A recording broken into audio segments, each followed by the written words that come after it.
Hi viewer, welcome to our another video. In this video we will discuss about top 25 Angular interview questions and answers. We will be uploading videos on technology and career guidance on our channel regularly to encourage us to do more videos like this.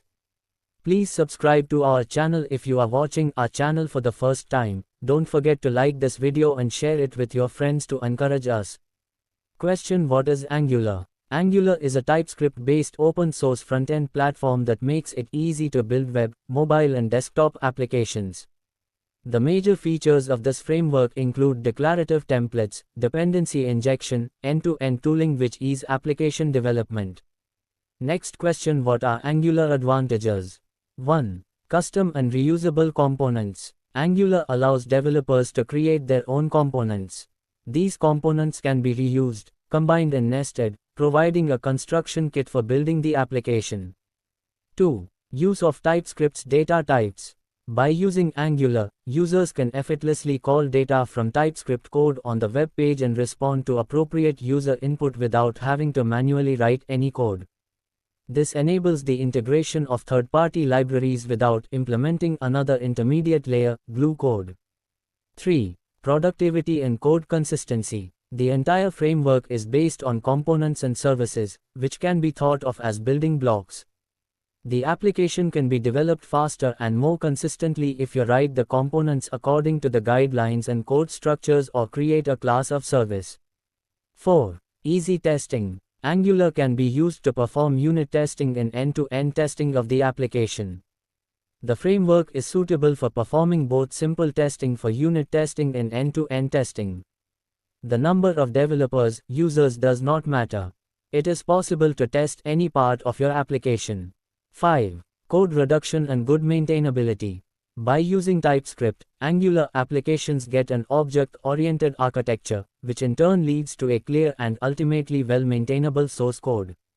In addition, Angular eliminates the need for much of the code that you would normally write. In addition, the source code becomes significantly smaller. The reduction of code is justified by the automation of standard tasks. Angular applications gain an object-oriented architecture through the use of TypeScript. This in turn leads to a clear and ultimately easily maintainable source code. 6. High compatibility. Angular is cross-platform and compatible with all major browsers such as Chrome or Firefox. In order to be able to develop comparatively easy, large and small applications with modern web technologies, companies need appropriate resources and reliable tools. The JavaScript ecosystem is in a constant state of flux. New frameworks appear daily and disappear just as quickly. Despite all this, Angular seems to be a tool that companies can rely on. Next question: What is the difference between AngularJS and Angular? AngularJS. It is based on MVC architecture. It uses JavaScript to build the application. Based on controllers concept. No support for mobile platforms. Difficult to build SEO-friendly application. Angular. This is based on service controller. Uses TypeScript to build the application. This is a component-based UI approach. Fully supports mobile platforms. Ease to build SEO-friendly applications. Next question: What is NPM? NPM stands for Node Package Manager. It's a library and registry for JavaScript software packages. NPM also has command line tools to help you install the different packages and manage their dependencies. NPM is free and relied on by over 11 million developers worldwide. Next question: What is CLI? Tool. A command line interface, CLI, is a text-based interface where you can input commands that interact with a computer's operating system. The CLI operates with the help of the default shell, which is between the operating system and the user. Next question: What are components in Angular? Components are the most basic UI building block of an Angular app, which form a tree of Angular components. These components are a subset of directives. Unlike directives, components always have a template, and only one component can be instantiated per element in a template. Next question: What is a selector and template? A selector is one of the properties of the object that we use along with the component configuration. A selector is used to identify each component uniquely into the component tree, and it also defines how the current component is represented in the HTML DOM. Basically, the selector property of the component is just a string that is used to identify the component or an element in the DOM. By default, the selector name may have an app as a prefix at the time of component creation, but we can update it. Keep in mind that two or more component selectors must not be the same. In Angular, a template is a blueprint for a fragment of a user interface (UI). Templates are written in HTML, and special syntax can be used within a template to build on many of Angular's features. Next question: what is module in Angular? What is app, module, TS file? Modules are logical boundaries in your application, and the application is divided into separate modules to separate the functionality of your application. Let's take an example of app, module, TS root module declared with. Angular modules are essential for organizing and managing applications. They group related components, services, and other artifacts. The module, TS file serves as the configuration hub for a module. It defines the module's components, imports, providers, and exports. The @module decorator provides metadata for Angular to understand and process the module correctly. Declarations list components, imports import functionality, providers define services, and exports make artifacts accessible to other modules. App, module, TS is the file which contains all components, directives, pipe, services related to that module. All above mentioned files should needs to be imported in app, module, TS. App routing, module, TS is to declare list of routings required and their respective components for those routings. Next question: how an Angular app gets loaded and started? What are index, HTML, app root, selector and main, TS. The browser loads the index, HTML file, which is the entry point for the application. The index, HTML file contains a script tag that references the main JavaScript bundle for the application. This bundle contains all of the Angular framework code, as well as the application's own code. The browser loads and executes the main JavaScript bundle.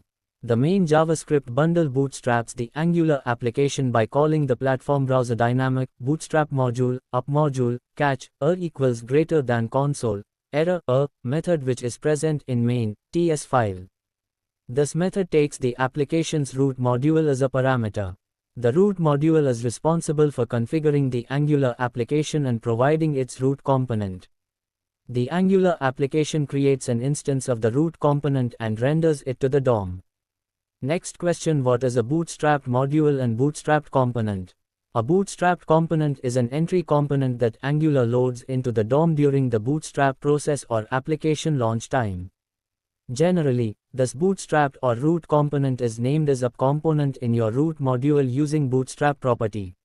Every application has at least one Angular module. The root module that you bootstrap to launch the application is called as bootstrapping module. It is commonly known as up module. Next question: what is data binding in Angular? Data binding is a core concept in Angular and allows to define communication between a component and the DOM, making it very easy to define interactive applications without worrying about pushing and pulling data. There are 4 forms of data binding, divided as 3 categories, which differ in the way the data is flowing from the component to the DOM. Interpolation: value adds the value of a property from the component. Less than greater than name, user.name, less than greater than. Less than greater than address, user, address, less than greater than.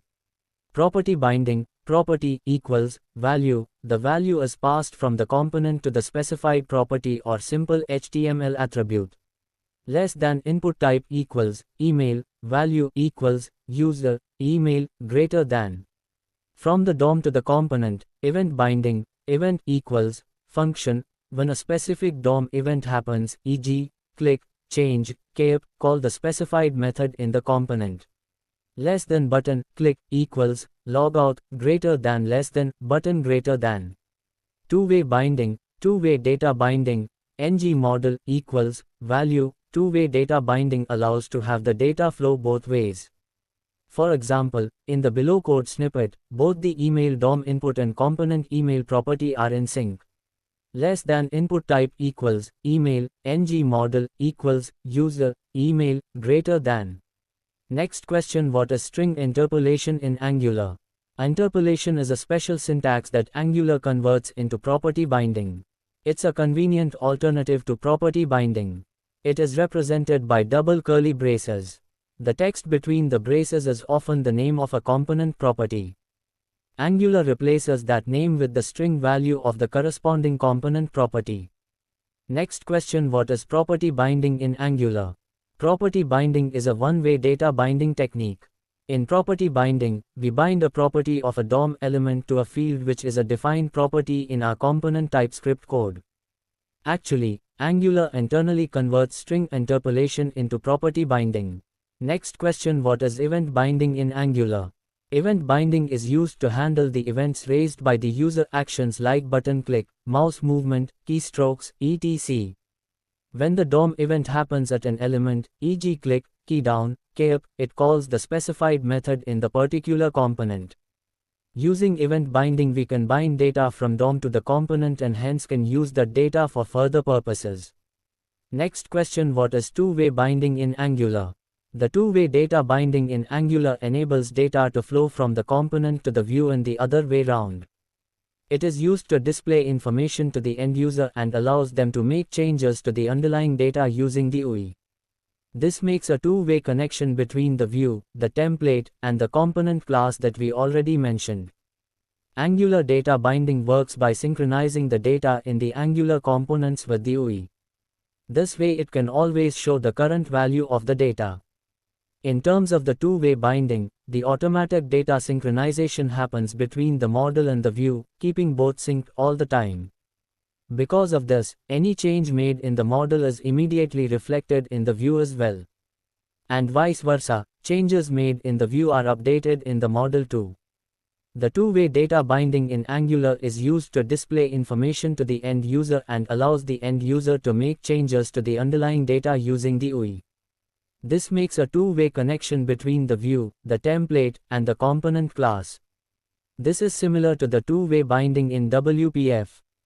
Next question, what are directives? What are the type of directives? In Angular, directives are defined as classes that can add new behavior to the elements in the template or modify existing behavior. The purpose of directives in Angular is to maneuver the DOM, be it by adding new elements to DOM or removing elements and even changing the appearance of the DOM elements. Directives are meant to be a function that executes when found in the DOM by the Angular compiler to extend the power of the HTML with new syntax. Directives have a name and can be predefined or custom defined so that they can be called anything. Depending on the predefined directive, its use is determined: attribute, comment, element, or class. Types of directives in Angular. Directive in Angular can be categorized into the following types: component directive, structural directive, and attribute directive. Let's consider each of these Angular directive types separately. Component directive. Special directives in Angular are called components since this type of directive has a template or template URLs. In effect, it is a component directive that shows something in DOM. Structural directive. This type of directive is used to make changes in the layout of the DOM. Elements can be added or removed, hence changing the structure of the DOM. An example would be *ngif, adding or removing element from DOM, or ng for lists elements of every iteration. Attribute directive. This type of Angular directive is used to make behavior or element changes in the appearance and behavior of an element. For example, ngStyle, applying styles, or ngClass, applying CSS classes. Next question, what is *ngif structural directive? The ngif directive in Angular is used to conditionally add or remove templates based on an expression. The expression inside the directive is evaluated, and if the expression is true, the template is added to the DOM. If the expression is false, the template is removed from the DOM. The ngif directive is very similar to the if-else statement in other programming languages. For example, the following code would display the text, "Hello world," if the value of the variable is logged in is true, otherwise it would display the text, "Not logged in." Next question, what is *ng for structural directive? In Angular, structural directives are directives that change the DOM layout by adding and removing DOM elements. They are responsible for the structure and layout of the DOM element.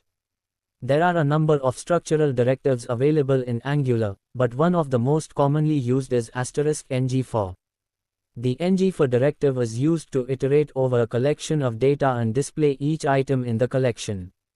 This is similar to a for loop in other programming languages.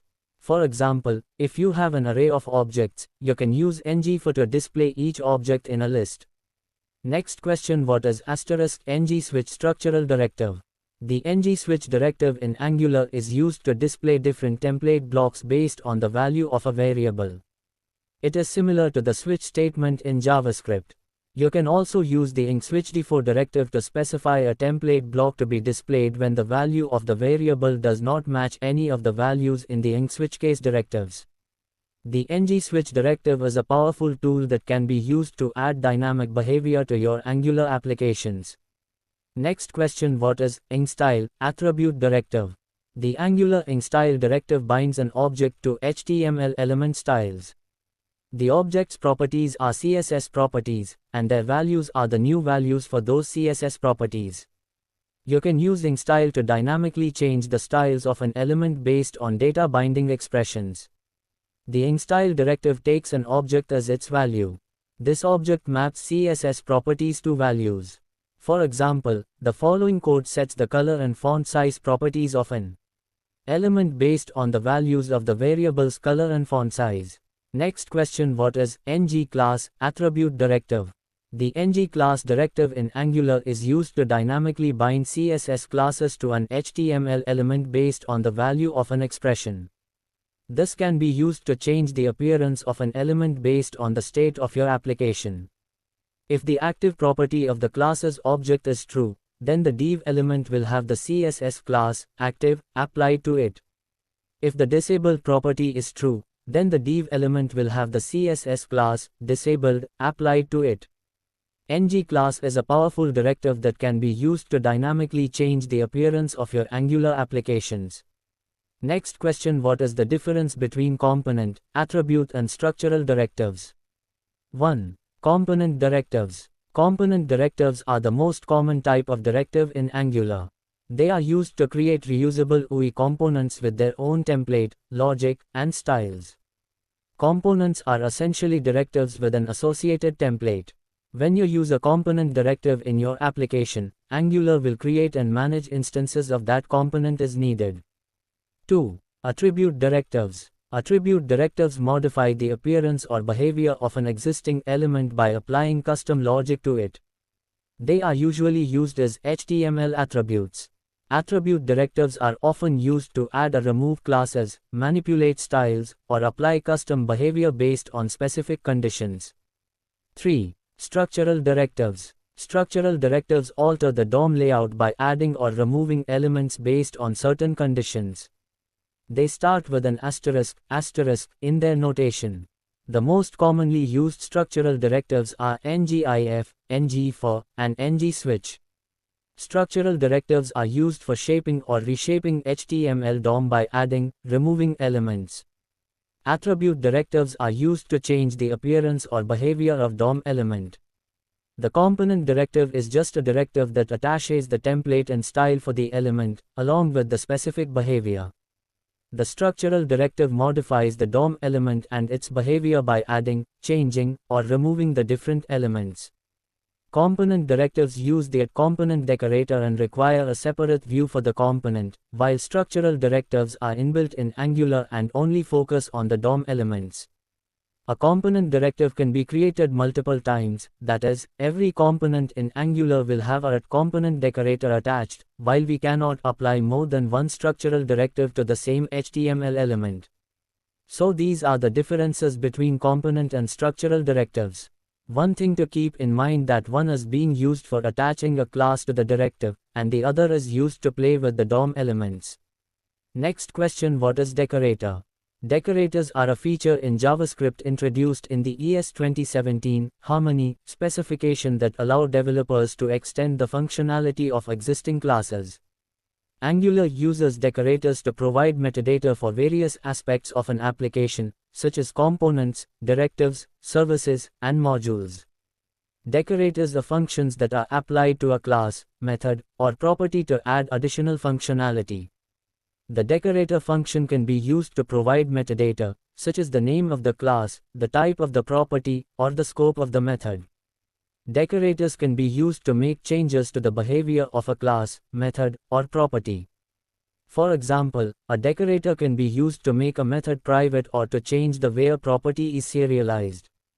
Decorators can be used to provide additional functionality to a class, method, or property. For example, a decorator can be used to provide a logging function or to make a property observable.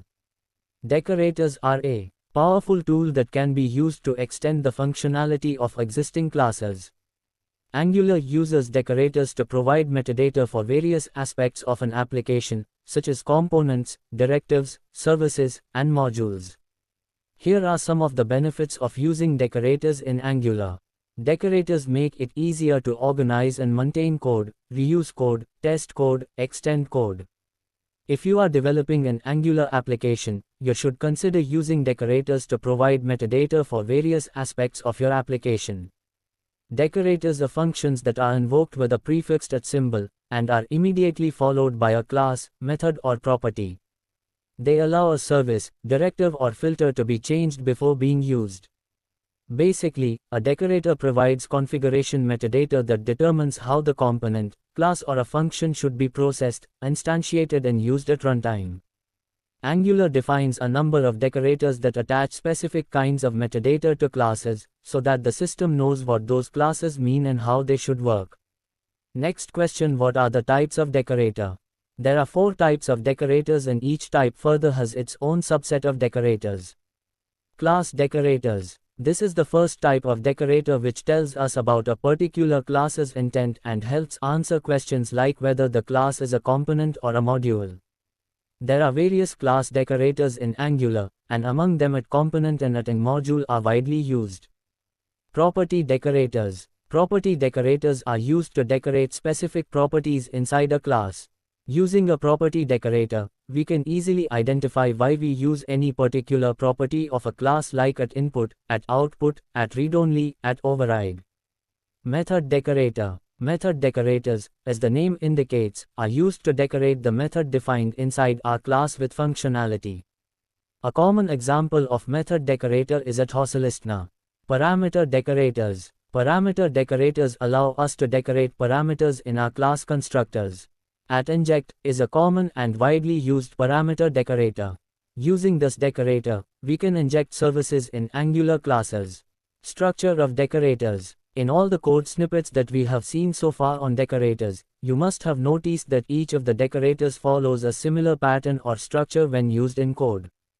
Each decorator starts with a symbol and is added before the class, method, property, or passed as a parameter. All are functions having open and close brackets. This helps us understand that it is the function that is used as an inbuilt decorator. Just like a function can be customized, decorators can also be customized. Based on the requirement in our project, we can create custom decorators and use them accordingly. Custom decorator. In this section, we are going to learn the steps involved in creating custom decorators. As the term custom itself suggests, it is something which we create based on our project need, which is not already fulfilled by the inbuilt Angular decorator. So, whenever we want to add some more features to our class, property of class, or method of class, we use custom decorators. Next question: what are pipes? What are the types of pipes and parameterized pipes? Transforming and showing the modified data to the user is what pipes are used for in Angular. Pipes help to apply to fine-tune the data and display value transformation to the user. Pipes can also be thought of as styles that we apply in the HTML template. A pipe takes in some data as input and returns an output based on the output of transform function evaluation. Angular pipes definition and its usage is pretty straightforward, and realizing that they can be very useful as the name suggests. Angular comes with tons of helpful built-in pipes that are ready for use and also allow us to create our customized pipes, and we are going to dive into it briefly in this Pipes, in general, have two categories. Pure, all pipes by default are pure. Impure pipes. Pure pipes are executed when there is a change to the primitive input value or the object reference is changed, whereas impure pipes are executed during every component change detection cycle. Change detection is a vast concept in itself which is out of the scope of this article. Some interesting examples of impure pipes are a sync pipe, used with observables. Caching pipe, used to make HTTP requests. A pure pipe is only called when Angular detects a change in the value or the parameters passed to a pipe. For example, any changes to a primitive input value, string, number, boolean, symbol, or a changed object reference, date, array, function, object. An impure pipe is called for every change detection cycle no matter whether the value or parameters changes, i.e., an impure pipe is called often as every keystroke or mouse move. A pipe can accept any number of optional parameters to fine-tune its output. The parameterized pipe can be created by declaring the pipe name with a colon and then the parameter value. If the pipe accepts multiple parameters, separate the values with colons. Let's take a birthday example with a particular format, dd, mm, yyyy. The parameter value can be any valid template expression, such as a string literal or a component property. Next question: what is chaining pipes? The chaining pipe is used to perform the multiple operations within the single expression. This chaining operation will be chained using the pipe I. In the following example, to display the birthday in the uppercase we'll need to use the inbuilt date pipe and uppercase pipe. Next question: explain services with example. A service is used when a common functionality needs to be provided to various modules. Services allow for greater separation of concerns for your application and better modularity by allowing you to extract common functionality out of components. Service is a piece of reusable code with a focused purpose. A code that you will use across multiple components in your application. Our components need to access the data. You can write data access code in each component, but this is very inefficient and breaks the rule of single responsibility. The component should focus on presenting the data to the user. The task of receiving data from the back-end server should be delegated to another class. We call a class a service class because it provides each component with the data it needs. Angular services uses features independent of components such as logging services. Share logic or data across components. Encapsulate external interactions like data access. Services are easier to test. They are easier to debug. We can reuse the service at many places. Next question: how to create service in Angular. An Angular service is just a JavaScript function. All we have to do is create a class and add methods and properties. Then we can create an instance of this class in our component and call its methods. One of the best uses of services is to get data from a data source. Next question: how to use dependency injector with services in Angular. To use dependency injection, every service needs to be registered into the system. Angular provides multiple options to register a service. They are as follows: module injector at root level, module injector at platform level, element injector using provider's metadata, element injector using view provider's metadata, null injector. There are three types of dependency injections in Angular. They are as follows: constructor injection. Here, it provides the dependencies through a class constructor. Setter injection. The client uses a setter method into which the injector injects the dependency. Interface injection. The dependency provides an injector method that will inject the dependency into any client passed to it. On the other hand, the clients must implement an interface that exposes a setter method that accepts the dependency. Next question: what is hierarchical dependency injection? With hierarchical dependency injection, you can isolate sections of the application and give them their own private dependencies not shared with the rest of the application, or have parent components share certain dependencies with its child components only but not with the rest of the component tree, and so on. Hierarchical dependency injection enables you to share dependencies between different parts of the application only when and if you need to. Types of injector hierarchies. Injectors in Angular have rules that you can leverage to achieve the desired visibility of injectables in your applications. By understanding these rules, you can determine in which ng module, component, or directive you should declare a provider. Angular has two injector hierarchies. Module injector hierarchy: configure a module injector in this hierarchy using an @ing module or @injectable annotation. Element injector hierarchy: created implicitly at each DOM element. An element injector is empty by default unless you configure it in the provider's property on a directive or a component. Next question: what is provider in Angular? Angular providers are used to configure services and make them available to components in the application. A provider can be used to configure a service with properties, or to provide a factory function that creates a new instance of the service each time it is requested.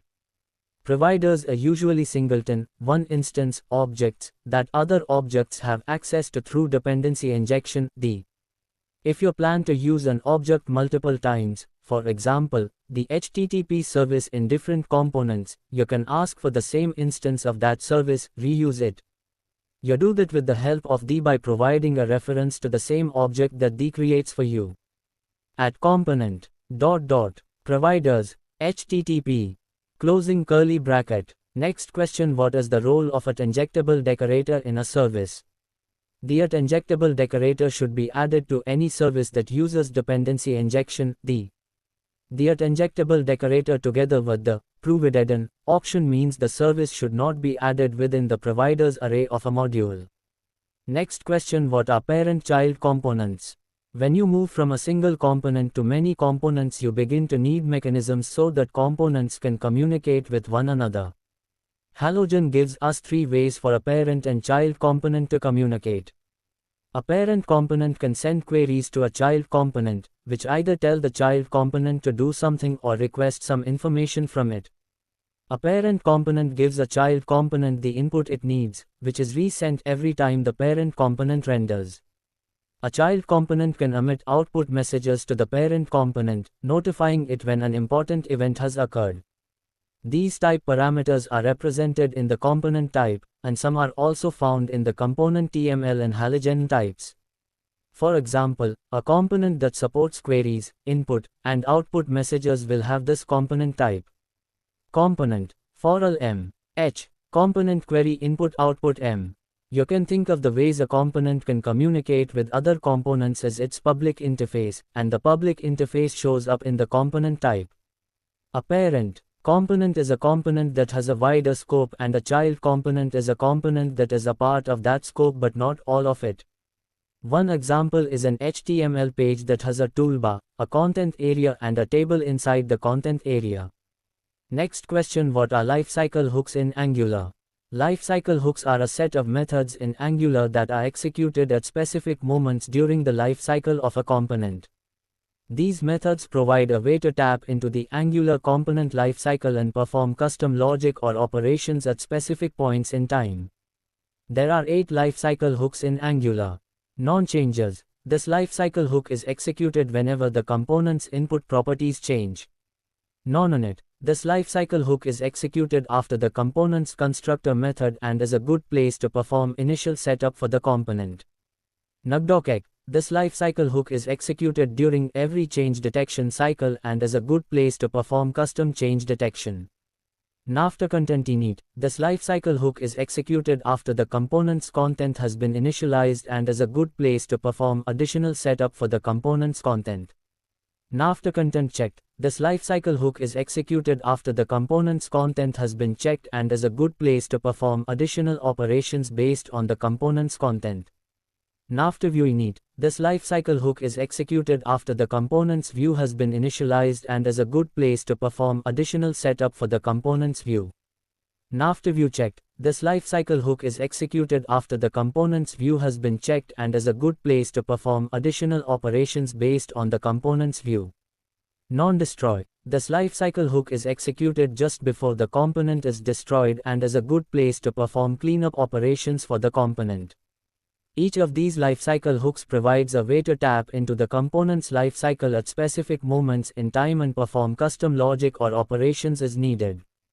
The lifecycle hooks can be implemented as methods within the component class, and Angular will automatically call these methods at the appropriate time. Next question: what is a constructor in Angular? An Angular constructor is a function that is used to initialize an Angular application. The constructor is run when the application is first created, and it is responsible for setting up the Angular environment. The constructor can be used to inject dependencies, set the default values for properties, and run any other initialization code that is needed.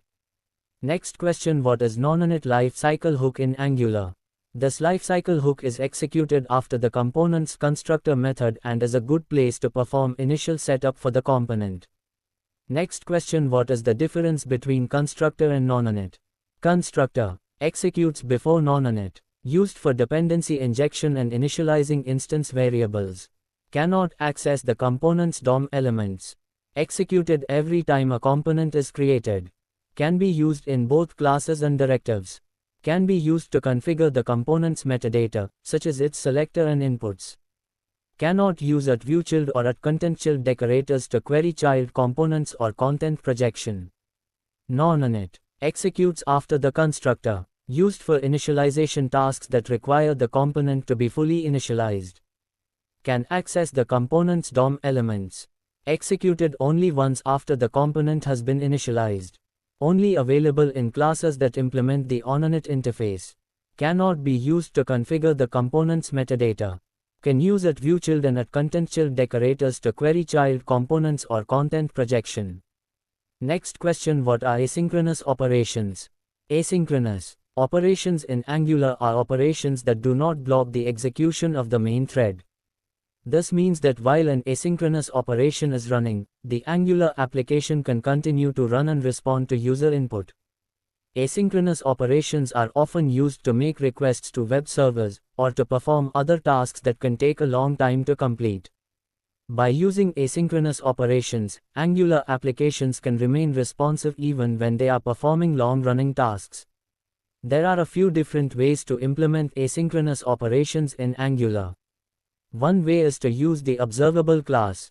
Observable is a class that represents a stream of data. When you subscribe to an observable, you will receive notifications whenever new data is available. Another way to implement asynchronous operations in Angular is to use the async keyword. The async keyword can be used to define functions that return promises. Promises are objects that represent the eventual completion of an asynchronous operation. When a promise is resolved, it will either be fulfilled with a value, or rejected with an error. Asynchronous operations can be a powerful tool for improving the performance and responsiveness of Angular applications. However, it is important to use them carefully. If you are not careful, asynchronous operations can make your code more difficult to understand and debug. Next question: what is the difference between promise and observable? Observable can emit multiple values. Observables are lazy: when we subscribe, then only that will execute. Observable can be synchronous or asynchronous. Observable can be unsubscribed. Observable has different RxJS functions like filter, map, reduce, and many more. Promise. A promise can emit only a single value at a time. Promises are not lazy, they will execute immediately on creation. Promises are asynchronous. There is no facility to unsubscribe promises. Promises don't have any function. Next question: what is RxJS? The full form of RxJS is Reactive Extension for JavaScript. It is a JavaScript library that uses observables to work with reactive programming that deals with asynchronous data calls, callbacks, and event-based programs. RxJS can be used with other JavaScript libraries and frameworks. It is supported by JavaScript and also with TypeScript. Map. This operator is used to transform the data emitted by an observable. For example, if you have an observable that emits a stream of numbers, you can use the map operator to double the value of each number. Filter. This operator is used to filter the data emitted by an observable. For example, if you have an observable that emits a stream of numbers, you can use the filter operator to only emit the even numbers. Merge map. This operator is used to merge multiple observables into a single observable. For example, if you have two observables that emit streams of data, you can use the mergeMap operator to merge the two streams into one. Fork join. The fork join operator in RxJS is used to wait for multiple observables to complete and then emit an array of the last values emitted by each observable. This operator is useful when you want to make multiple requests at the same time and perform an action only when all the requests have completed. Here's an example of how fork join can be used in Angular to make multiple HTTP requests and then combine the results. Fork join is a useful operator when you need to wait for multiple requests to complete before performing an action, and it can make your code more readable and maintainable. Switch map. The switch map operator in RxJS is used to transform the emissions from an observable by applying a given function and then flattening the result into a new observable. This operator is useful when you want to make a request based on the current value of an observable and then switch to a new observable when the value changes. Concat map. It is an operator in RxJS that is used to flatten an observable by applying a mapping function to each value, and then concatenating the resulting observables in the order they were emitted. Here is an example of using concat map to make an HTTP request for each item in an array. Next question: what is observable? How to implement observable? The observables in Angular, a popular framework and a platform in JavaScript using which you can build tremendous single-page client-side applications using the bootlegs of TypeScript and HTML. It is primarily coded in TypeScript, a superset of JavaScript that lets you import core and optional features in your apps. Thus, before going any further on the implementation of observable in Angular, let's just dive into understanding what observables are. Observable in Angular is a feature that provides support for delivering messages between different parts of your single-page application. This feature is frequently used in Angular because it is responsible for handling multiple values, asynchronous programming in JavaScript, and also event handling processes.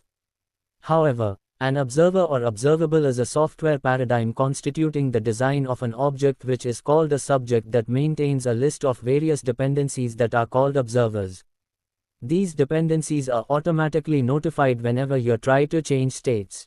Nature of observable. Observables in Angular are generally declarative, i.e., if you ought to define a function for value publication, it won't be executed until and unless it is subscribed.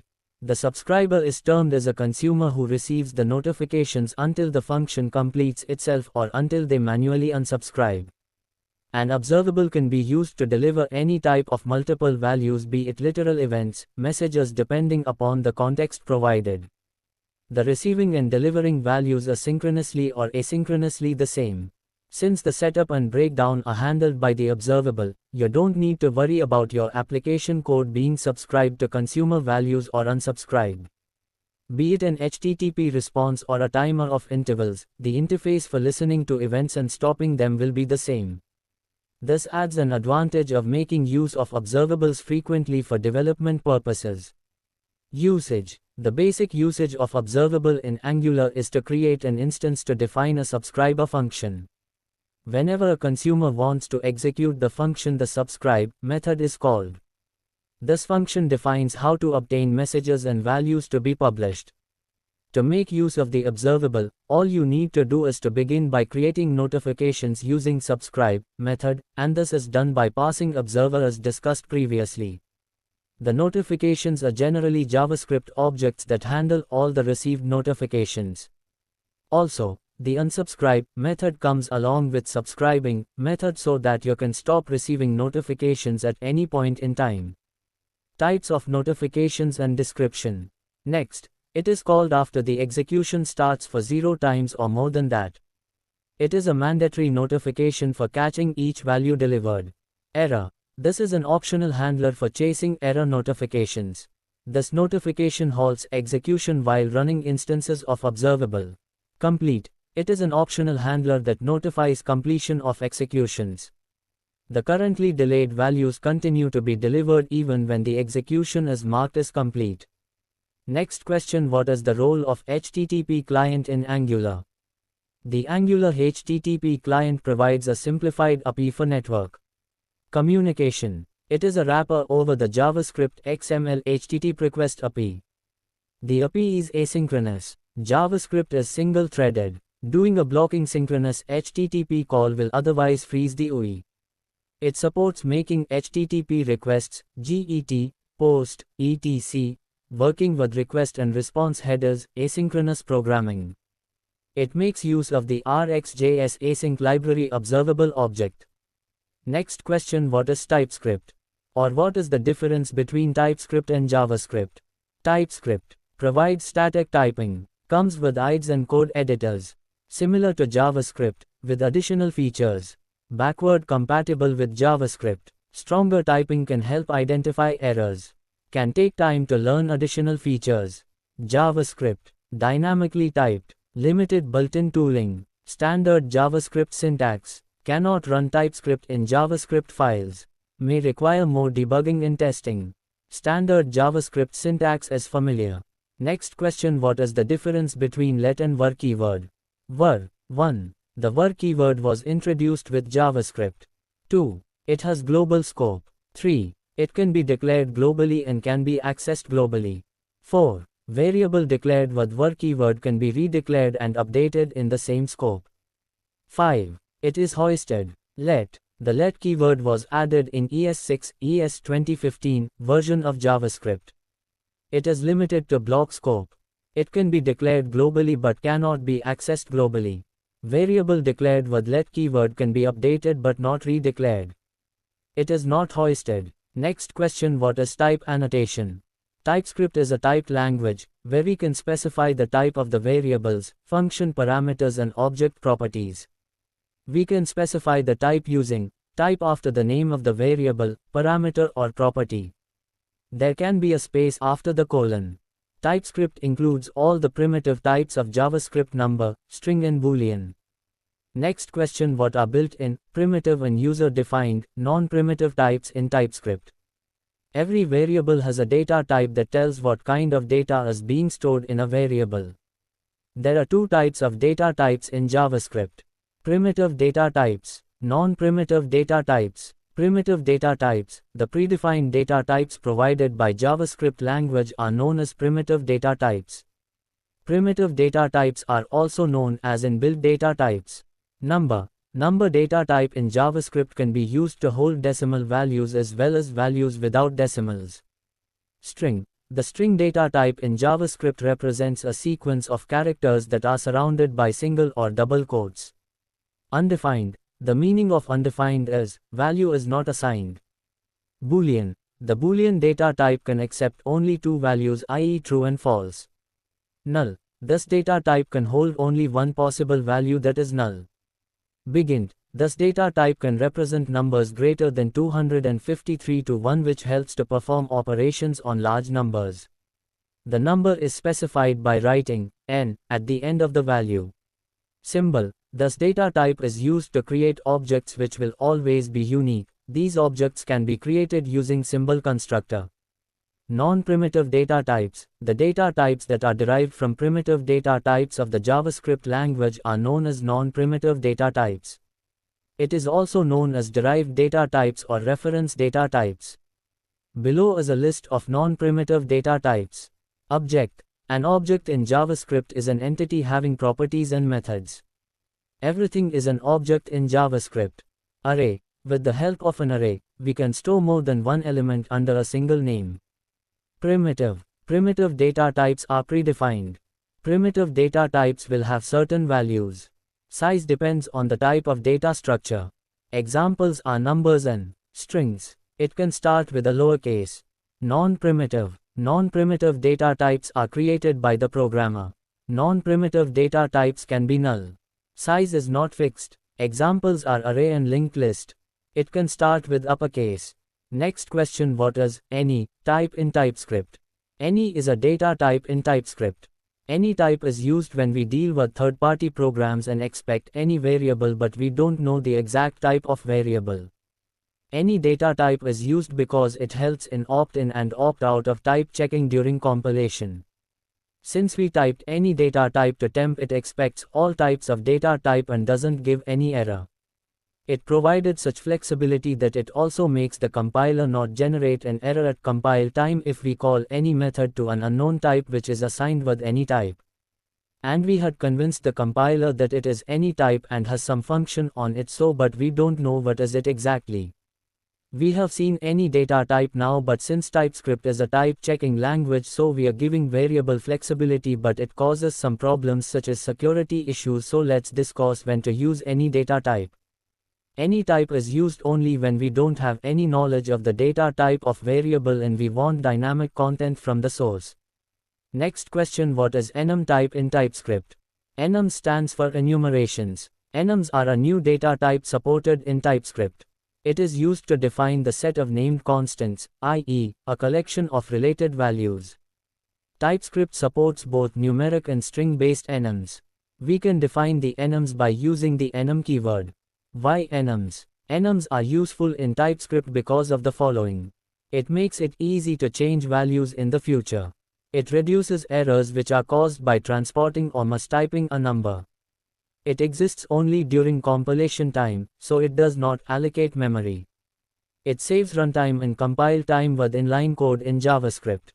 It allows us to create constants that we can easily relate to the program. It will enable developers to develop memory-efficient custom constants in JavaScript, which does not support enums, but TypeScript helps us to access them. There are three types of enums in TypeScript. These are TypeScript enums, numeric enums. Numeric enums are number-based enums, which store values as numbers. It means we can assign the number to an instance of the enum. String enums. String enums are a similar concept to numeric enums, except that the enum has some subtle runtime differences. In a string enum, each enum values are constant initialized with a string literal, or with another string enum member rather than numeric values. String enums do not have auto-incrementing behavior. The benefits of using this enum is that string enums provides better readability. If we were debugging a program, string enums allow us to give a meaningful and readable value when our code runs, independent of the name of the enum member itself. Heterogeneous enums. The heterogeneous enums are enums, which contains both string and numeric values. But it is advised that you don't do this unless there is a need to take advantage of JavaScript runtime behavior. Next question: what is type assertion in TypeScript? Type assertion, also known as typecasting or type conversion, is a way to tell the compiler or type system that you know more about the type of a value than it does. It is used to explicitly change the type of an expression from one type to another. Type assertions are commonly used in statically typed languages to perform conversions between compatible types or to access additional methods or properties of a value. They provide a way for the programmer to override the default type inference or to handle cases where the type system cannot deduce the correct type automatically. Type assertions do not perform any runtime type checks or conversions. They are solely used for static analysis by the compiler or type checker and do not affect the underlying value or its runtime behavior. Next question: what are arrow functions in TypeScript? Arrow functions were introduced in ES6. We know that functions are the building block to creating and combining relatable bits of code. TypeScript arrow functions is one of the efficient and easy ways to create functions. In simple words, arrow functions equals greater than are a concise way of writing a function expression. Arrow functions are similar to lambda in other programming languages. Now let us see some examples of arrow functions with parameter and without parameter. Thank you for watching our video. I am Sirish Kantamaneni. If you have any questions or doubts on the topic like technology and career guidance, please comment below so we will reply or make a video on it. You are watching